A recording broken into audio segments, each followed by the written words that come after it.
أعوذ بالله من الشيطان الرجيم.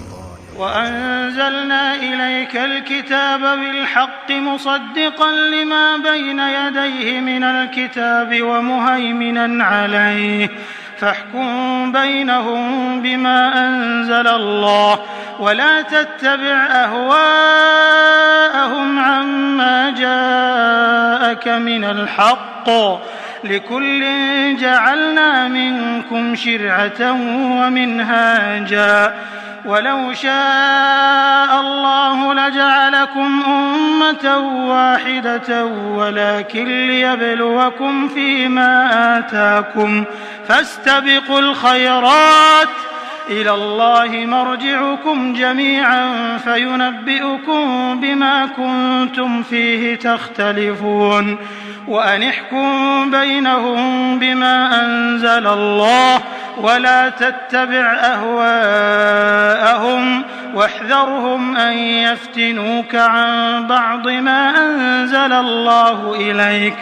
فإن تولوا فاعلم أنما يريد الله أن يصيبهم ببعض ذنوبهم وإن كثيرا من الناس لفاسقون أفحكم الجاهلية يبغون ومن أحسن من الله حكما لقوم يوقنون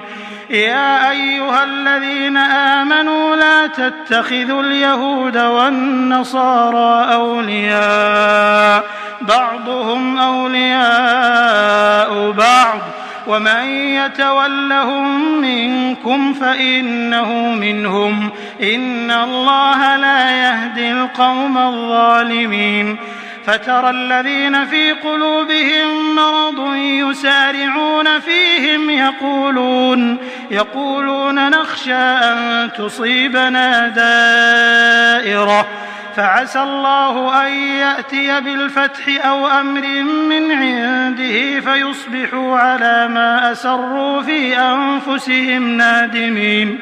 ويقول الذين آمنوا أهؤلاء الذين أقسموا بالله جهد أيمانهم إنهم لمعكم حبطت أعمالهم فأصبحوا خاسرين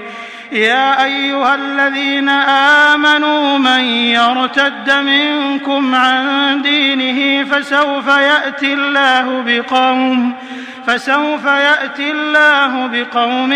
يحبهم ويحبونه أذلة على المؤمنين أعزة على الكافرين يجاهدون في سبيل الله ولا يخافون لومة لائم ذلك فضل الله يؤتيه من يشاء والله واسع عليم إنما وليكم الله ورسوله والذين آمنوا الذين يقيمون الصلاة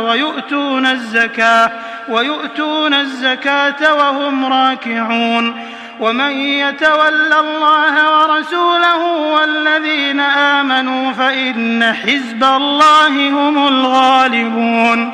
يا أيها الذين آمنوا لا تتخذوا الذين اتخذوا دينكم هزوا ولعبا من الذين أوتوا الكتاب من قبلكم والكفار أولياء واتقوا الله إن كنتم مؤمنين وإذا ناديتم إلى الصلاة اتخذوها هزوا ولعبا ذلك بأنهم قوم لا يعقلون